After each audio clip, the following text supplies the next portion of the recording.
자, 오늘 저와 여러분들이 함께 나누실 말씀은 마태복음 13장 1절부터 9절까지 말씀입니다. 마태복음 13장 1절부터 9절까지.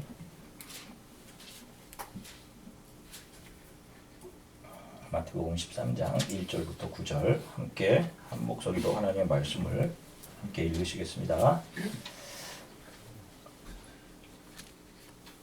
함께 읽으시겠습니다. 그날 예수께서 집에서 나가사 바닷가에 앉으심에 큰 무리가 베개로 모여들거든 예수께서 배에 올라가 앉으시고 온 무리는 해변에 서 있더니 예수께서 비유로 여러 가지를 그들에게 말씀하여 이르시되 씨를 뿌리는 자가 뿌리러 나가서 뿌리를 새 그러는 길가에 떨어지매 새들이 와서 먹어버렸고 그러는 흙이 얕은 돌밭에 떨어지매 흙이 깊지 아니하므로 곧 싹이 나오나 해가 돋은 후에 타서 뿌리가 없으므로 말랐고 더러는 가시떨기 위에 떨어지매 가시가 자라서 기운을 막았고 더러는 좋은 땅에 떨어지매 어떤 것은 100배 어떤 것은 60배 어떤 것은 30배의 결실을 하였느니라. 귀 있는 자는 들으라 하시니라. 아멘. 기도하겠습니다.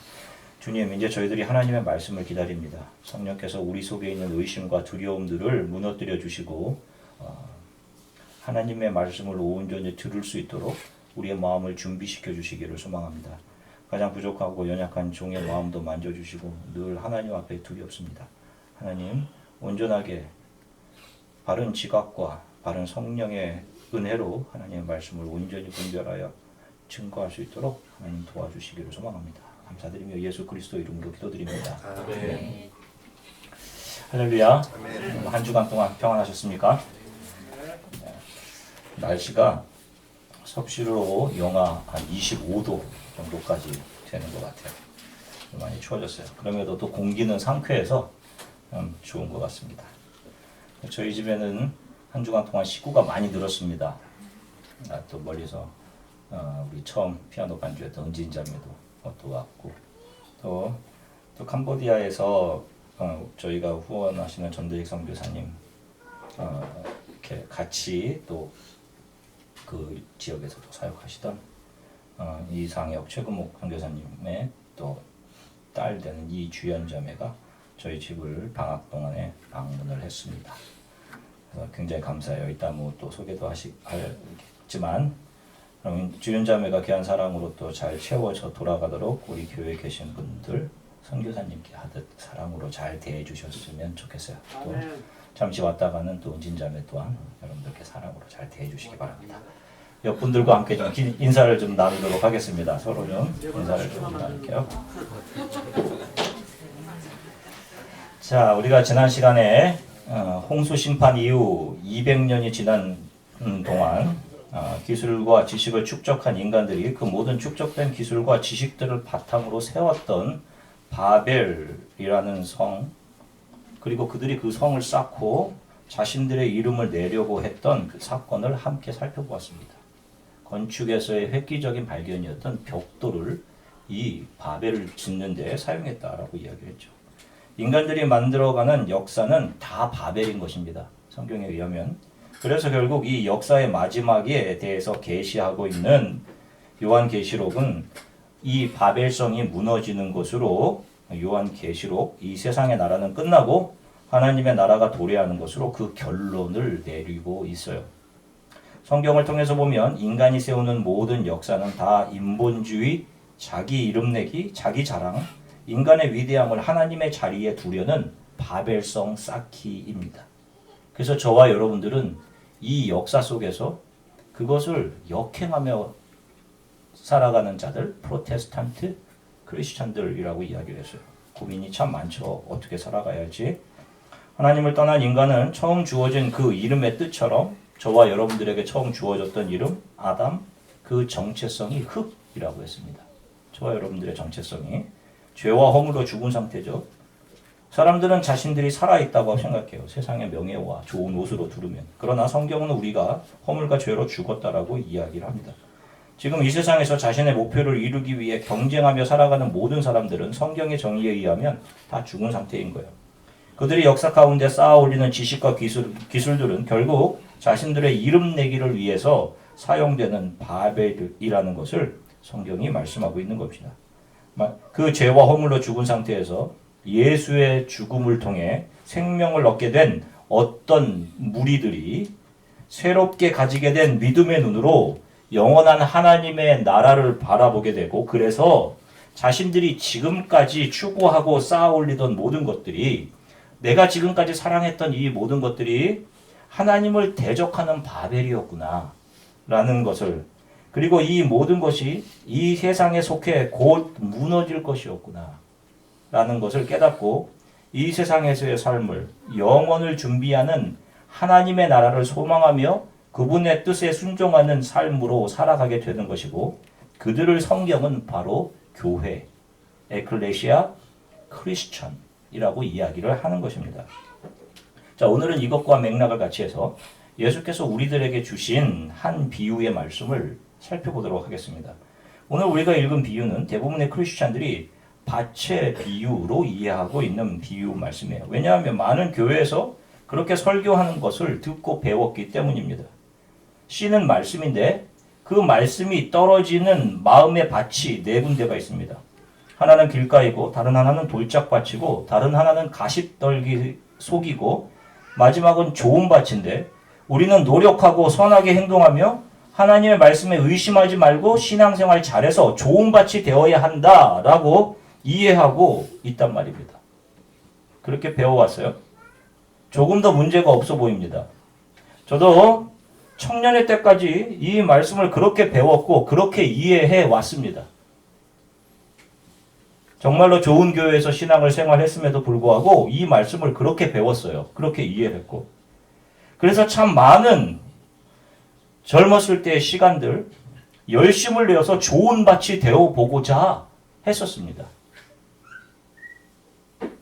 제 주위의 모든 분들이 저에게 그렇게 설교해 주셨고 그렇게 가르쳐 주셨어요.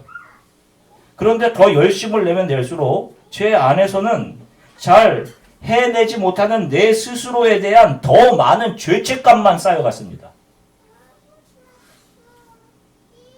젊은 시절을 이런 죄책감의 무게로 버거워하면서 절망적인 신앙생활을 했어요. 그런데 조금만 성경을 주의 깊게 보면 예수님께서 주신 이 비유가 무엇을 의미하고 있는 건지 그 분명한 그 의미를 우리가 성경 속에서 발견할 수 있습니다.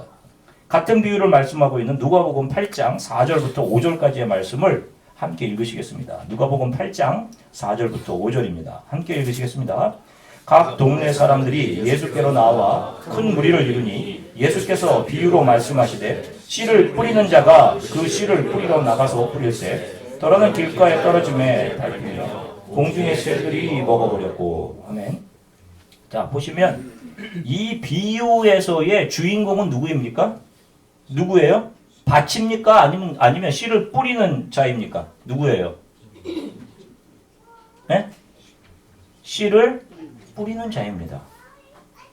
씨를 뿌리는 농부가 주인공이에요. 잘 생각해 보세요, 여러분. 밭이 자기의 힘이나 노력으로 스스로 좋은 밭이 될 수 있습니까? 가만히 있는 저 밭이 자기 스스로의 힘으로 좋은 밭이 될 수가 있냐고요. 흙에 불과한 밭이 자기 스스로의 노력으로는 절대로 좋은 밭으로 변할 수가 없습니다.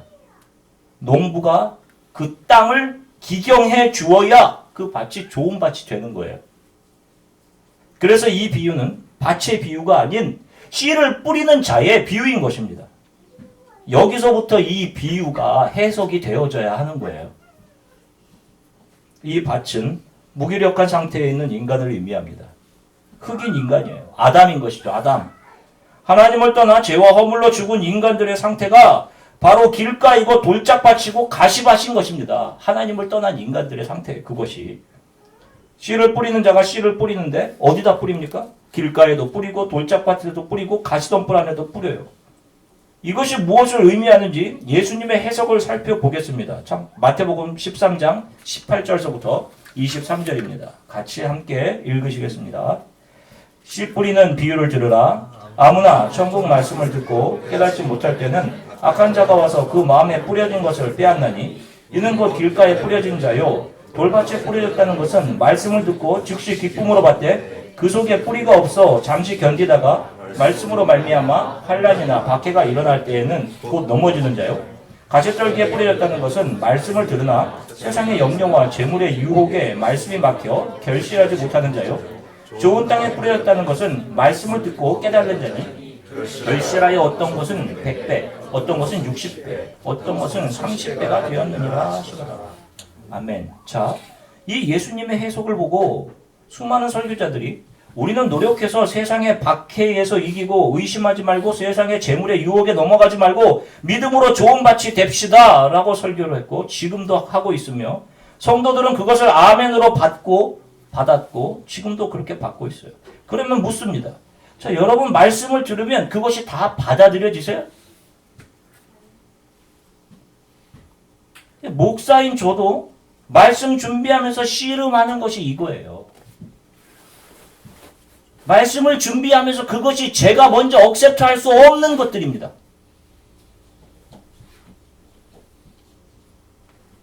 제 안에 거부가 생겨서 말씀 준비를 더 이상 해나가지 못하겠습니다 라고 손을 놓고 있게 되는 경우가 많단 말이에요.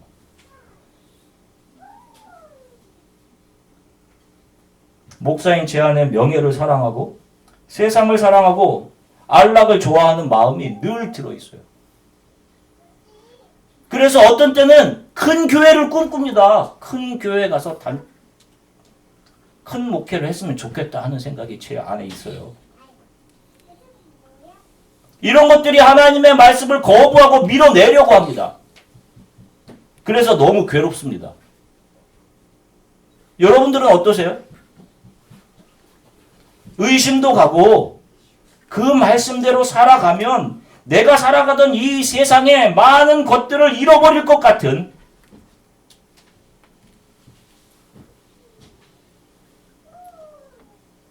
내가 잘 맺어왔던 세상의 관계들을 잃어버릴 것 같은 그런 두려움들이 다 있으시잖아요, 여러분. 그렇지 않으세요? 그런 두려움들, 의심들이 여러분들의 기도 제목이 되어서 주님 저를 좀 긍휼히 여겨주세요 하는 기도를 매일매일 드리고 있는 거 아닙니까?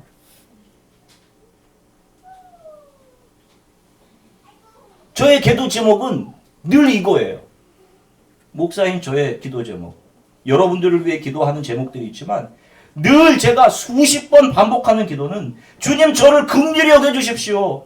내 안에 너무도 더러운 것이 가득합니다. 이 악한 나를 나 스스로도 신뢰할 수가 없습니다. 그런데 바로 이런 두려움과 의심들 속에서 자신의 살을 깎아내는 듯한 잃어버림에 대한 아픔, 기만과 미움과 자기 자랑과 죄로 가득한 자기 자신에 대한 두려움과 자신 없음 그대로를 가지고 하나님 앞으로 나아가 그분의 발 앞에 엎드려 주님 보십시오. 제 마음은 길가입니다. 제 마음은 돌짝밭입니다. 제 마음은 가시덤불 속입니다. 저를 긍휼히 여겨주세요 라고 그분의 발 앞에 엎드리는 자들이 바로 하나님의 손에 선택되어서 그 농부에 의해 그들의 세상을 사랑함, 자기를 자랑하고자 함, 세상에서 성공하고자 하는 추구들이 부서지고 빠져서 예수가 거하시는 좋은 밭, 성전으로 기경되어 가는 것, 그것이 바로 성도이며 좋은 밭들인 것입니다. 하나님은 이것저것 잘해서 하나님 보세요. 제가 이런 일을 했습니다. 제가 이렇게 신앙생활 잘했어요. 제가 세상에서 이런 것들을 이루었습니다. 이런 성공을 이루었습니다. 라고 하는 자들의 자랑을 받지 않으십니다. 하나님은 그런 자들을 통해 영광 받으시는 것이 아니에요. 이런 것이 기독교 신앙생활, 하나님께 영광 돌림이 아니라는 것입니다. 하나님 저를 긍휼히 여겨주세요. 제 안에 여전히 세상함을 사랑함이 있습니다. 다른 이들보다 더 정의롭고 선한 사람, 성공한 사람이라는 칭찬받기 원하는 욕망이 제 안에 가득합니다. 저를 긍휼히 여겨주세요. 이것을 기경시켜주세요 하는 자들이 바로 이런 자들을 그분이 자녀로 안아주시는 거예요. 모퉁이 돌이신 예수께서 자신의 탕자들을 향한 사랑과 열심으로 이런 자들의 마음속에 있는 환난과 의심의 가시덤불과 세상을 사랑하고 재물을 사랑하는 우리 마음속에 딱딱한 돌들을 부수어 내어 주시는 것입니다. 마태복음 21장 44절에서 여기에 대한 말씀을 하고 계세요. 마태복음 21장 44절 함께 읽으시겠습니다. 이 돌 위에 떨어진 자는 깨지겠고 이 돌이 사람 위에 떨어지면 그를 가루로 만들어 흩으리라 하시니. 아멘. 이 돌은 예수 그리스도, 모퉁이 돌이신 예수 그리스도를 말해요. 돌같이 마음이 딱딱해져서 하나님을 의심하고 세상을 사랑하며 이 돈은 내가 번 돈인데 내 건데 내가 이것으로 이 정도 누릴 자격이 있지 않습니까? 하던 그 모든 마음들을 모퉁이 돌 대신 예수께서 우리 마음 안에서 부수어 내시는 겁니다. 그래서 저와 여러분들을 정결한 하나님의 사람, 하나님이 거하시는 거룩한 전이 되어 가도록 하시는 거예요.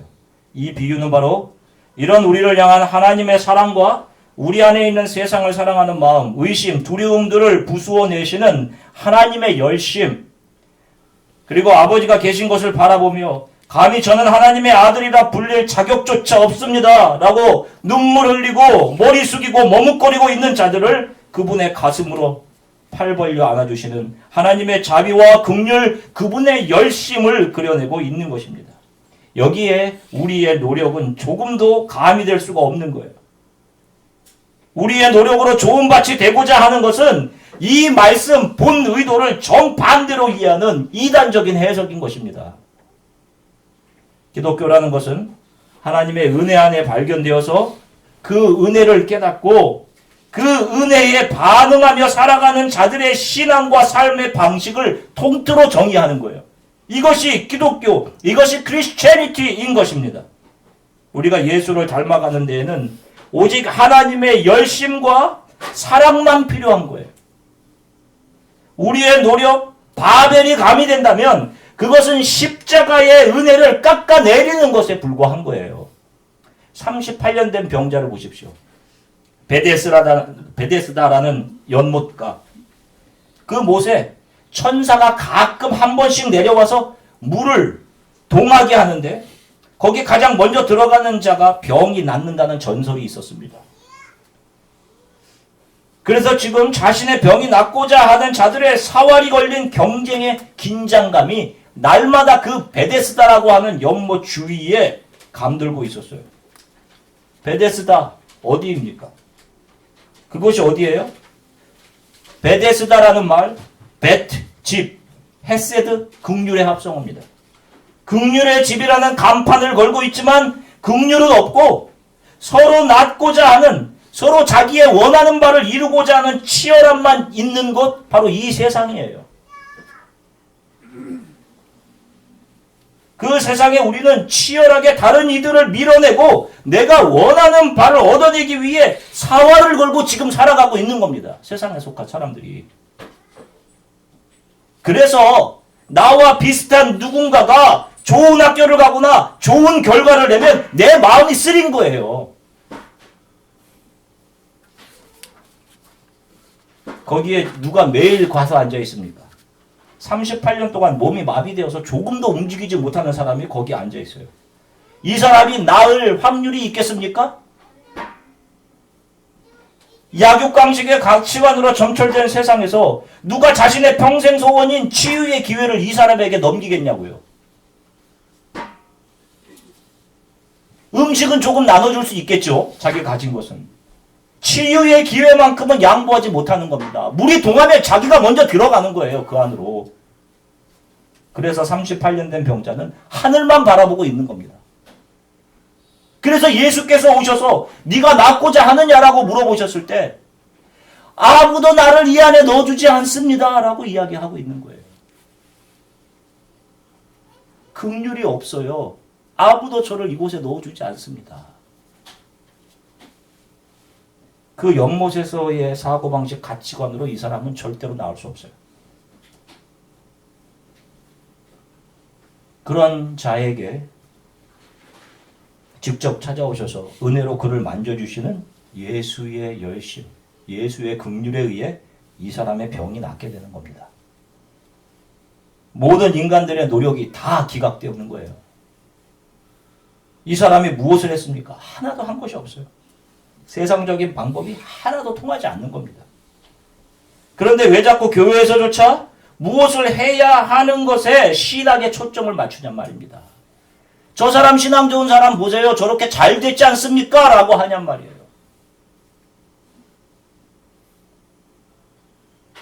예수의 은혜만을 바라봐야 되는 거잖아요.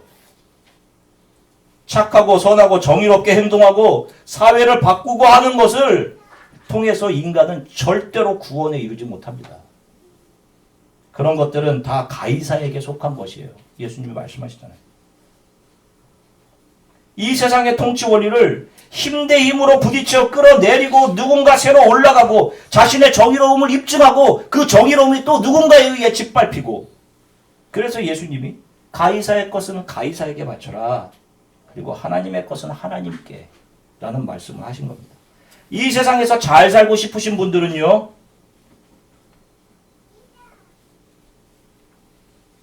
이 땅에서의 정의를 잘 추구하고 그것이 유토피아라고 생각하는 분들, 정의를 주장하는 이유가 우리 자녀들에게 좀 더 나은 세상을 물려주고 싶기 때문이라고 말은 하지만 실은 영원한 하나님의 나라는 쳐다도 보지 않습니다. 사실은 그런 분들은요, 세상의 방식을 가지고 열심히 사시면 됩니다. 그러면 여러분들은 이 세상에서 여러분들이 원하는 것을 얻으실 수 있어요. 더 일찍 일어나시고 더 열심을 내시고 더 애쓰십시오. 세상의 지혜로 그런 분들은 가이사의 것을 얻게 될 것입니다. 그러나 하나님의 것은 얻지 못하는 거예요. 우리의 숨이 다하는 순간까지만입니다. 아기는 태어나서 몇 개월을 누워 있습니다. 우리도 지금 이제 태어난 아기가 있는데요. 계속 누워 있죠? 아기가.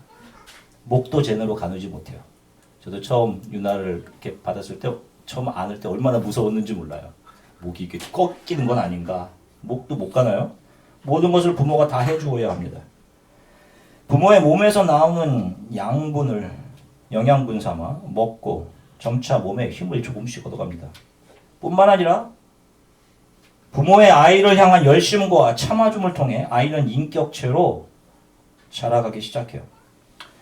유나는 이제 조금 자랐다고 대부분의 상황 속에서 자신이 불합리한 대우를 받았다고 생각하면 저에게 이의를 제기하기 시작합니다. 아빠, 이거는 이런 게 아닌 것 같은데요? 이렇게 해요. 그러면 제가 그렇게 얘기합니다. 너가 한 게 뭐가 있냐? 아빠가 다 해준 건데? 그럽니다. 그러면 유나가 그런 얘기예요. 아빠는 아빠잖아. 그러니까 당연히 다 해줘야지. 이런 말도 안 되는 소리예요. 그러면 속에서 이런 배은망덕이 다 있나? 라는 생각이 들면서도 그 대꾸가 틀린 말은 아니다 싶습니다. 맞아, 내가 아빠니까 당연히 해줘야지 라는 생각이 들어요. 일일이 다 설명을 해주기가 힘들 때도 참 많습니다. 너무나 당돌하게 대꾸를 해서요. 그러나 부모로 아이를 사랑하기 때문에 노력하고 아이를 참아냅니다. 기르신 여러분들은 아마 다 그런 길을 걸으셨을 거예요. 금세 시간이 지나 목도 제대로 못 가던 아이가 서서히 배로 기기 시작하죠. 그리고는 조금씩 일어나기를 수백 번, 아니 어쩌면 수천 번을 반복합니다. 그리고 그 수만큼 넘어짐을 반복해요. 그리고 일어서서 첫 발을 뗍니다. 대부분 처음 걸을 때 마지막 넘어지는 순간 거기에 누가 있습니까? 부모가 있어요. 좀 더 걸어봐라 하며 누가 박수치며 마지막 넘어지는 순간 아기가 넘어질 때 다치지 않도록 팔 벌리고 기다리고 있냔 말입니다. 부모예요. 그렇게 마지막 순간 나의 힘이 다 소진해 넘어지는 순간 부모의 손에 안겨 다시금 힘을 얻어 걷기를 반복하며 걷지 못하던 한 아이는 걷는 아이로 또 뛰는 아이로 성장해 가는 겁니다. 마찬가지로 하나님은 우리들의 믿음이 자라고 영적으로 성장하도록 모든 것을 다 공급하십니다. 왜? 그분은 저와 여러분들의 아버지 되시기 때문에 그래요. 우리가 하나님을 향한 이해와 자각과 감사가 생기는 것은 전적으로 아버지 하나님의 노력과 참아주심, 그분의 은혜 때문입니다. 그리고 삶의 순간순간 절망적인 상황 속에서 우리들의 삶의 힘이 다 빠지고 모든 소망이 사라져 우리가 넘어져 버리려는 순간 그분은 우리를 안아내십니다. 왜 마지막 순간에 안아내시냔 말입니다. 그래야 걷는 것을 뛰어넘는 뛰는 믿음이 생기기 때문이에요. 힘드신 분들 기억하세요. 그 힘든 만큼 분명히 믿음의 깊이가 깊어지고 하나님의 사랑을 이해함이 깊어져 가는 겁니다. 삶이 너무 힘들어 흘리는 눈물을 하나님에 대한 은혜와 감사의 눈물로 바꿔주십니다. 이 사실을 기억하시고 우리를 향한 하나님의 열심과 참아주심, 긍휼이 끝이 없음을 날마다 묵상하시며 그 안에서 여러분들이 내세울 것 아무것도 없어도 나의 믿음은 아무것도 아닙니다. 또 실패했습니다. 함에도 불구하고 우리를 팔 벌려 안아내시는 하나님의 무한한 은혜로 그 은혜를 기억하고 묵상하시며 한 주간을 살아가시기를 주 예수 그리스도의 이름으로 간절히 축원합니다. 잠시 함께 기도하겠습니다. 자기의 노력으로 무엇인가를 이루어내야만 인정해주는 이 역사 속에서 우리는 믿음의 방향을 잃을 때가 많아요. 그럼에도 불구하고 우리는 그 방향을 거슬러 살아가는 자들이 많습니다. 나도 저들처럼 뭔가 이루지 못하면 어떻게 하나?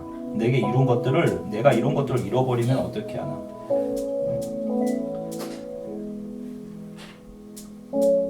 믿음대로 살아가면 잃을 것이 많은 것 같아 보이는데 나는 어떻게 살아갈 수 있나? 라는 염려, 두려움들이 저와 여러분들 안에 있습니다.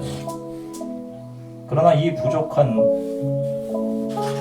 나를 하나님 앞에 무릎 꿇게 하시는 하나님이 제 안의 모든 두려움과 염려를 무너뜨려 내시고 결국 저를 정금 같은 하나님의 자녀로 주가 거하시는 거룩한 전으로 만들어 가실 것을 믿습니다. 지금 힘들어하는 상황들이 하나님의 사랑을 더 이해하고 알아가도록 하나님이 허락하시는 시간임도 말씀을 통해 이해합니다. 날마다 내가 부인되고 예수 그리스도의 뜻만 내 삶을 통해 나타내게 해 주십시오.